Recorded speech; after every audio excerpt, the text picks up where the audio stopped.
কাশ্মীর ইস্যুতে পুরোপুরি যুদ্ধে জড়িয়ে পড়েছে ভারত পাকিস্তান। ভারতের অতর্কিত হামলার পরপরই পাল্টা হামলা চালিয়েছে পাকিস্তান। যুদ্ধের সকল প্রস্তুতি সম্পন্ন করতে সশস্ত্র বাহিনীর সাথে জরুরি বৈঠকও করেছে পাকিস্তানের প্রধানমন্ত্রী শাহবাজ শরীফ। বৈঠকের পর যে কোনো মুহূর্তে হামলা চালানোর সব অনুমতি পেয়ে গেছে পাকিস্তানের সশস্ত্র বাহিনী। পাকিস্তানের পাল্টা হামলার পর ভারতের সীমান্তে কড়া নিরাপত্তা বলয় তৈরি করেছে নরেন্দ্র মোদী সরকার। পাকিস্তানের পাশে এসে দাঁড়িয়েছে তুরস্ক ও চীন। তবে কি ভয়াবহ যুদ্ধে জড়িয়ে যাচ্ছে ভারত পাকিস্তান? পাকিস্তান বলছে জাতিসংঘ সনদের ৫১ নম্বর অনুচ্ছেদ অনুযায়ী আত্মরক্ষার অধিকার প্রয়োগ করে পাকিস্তান নিজস্ব পছন্দমতো সময় ও স্থানে এই আগ্রাসনের উপযুক্ত জবাব দেওয়ার অধিকার সংরক্ষণ করে। পাকিস্তানের পাল্টা হামলায় ভারতের নিহতের সংখ্যা ক্রমেই বাড়ছে।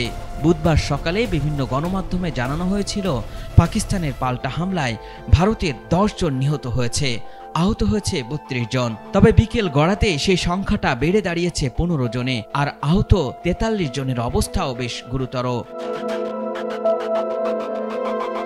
ভারতের সেনাবাহিনী জানিয়েছে ভারত নিয়ন্ত্রিত কাশ্মীরের পুঞ্জ ও তাংধরের বেসামরিক এলাকায় গোলাবর্ষণ করছে পাকিস্তান। ভারতের হামলার পর নিহতের সংখ্যা নিয়ে প্রতিবেশী দুই দেশের পক্ষে দুই ধরনের দাবি উঠেছে। ভারত বলছে তারা ৭০ জন সন্ত্রাসীকে হত্যা করেছে, তবে পাকিস্তান বলছে ভারতের হামলায় অন্তত ২৬ জন বেসামরিক নাগরিক নিহত হয়েছেন। এদিকে ভারতের ক্ষেপণাস্ত্র ও বিমান হামলার পর পাকিস্তানের প্রধানমন্ত্রী শাহবাজ শরীফ দেশটির সেনাবাহিনীকে আত্মরক্ষার অংশ হিসাবে এই হামলার জবাব দেওয়ার অনুমতি দিয়েছেন। বুধবার ভোরে ভারতের চালানো একাধিক প্রাণঘাতী হামলার কয়েক ঘন্টা পর এই সিদ্ধান্ত দেন শাহবাজ শরীফ।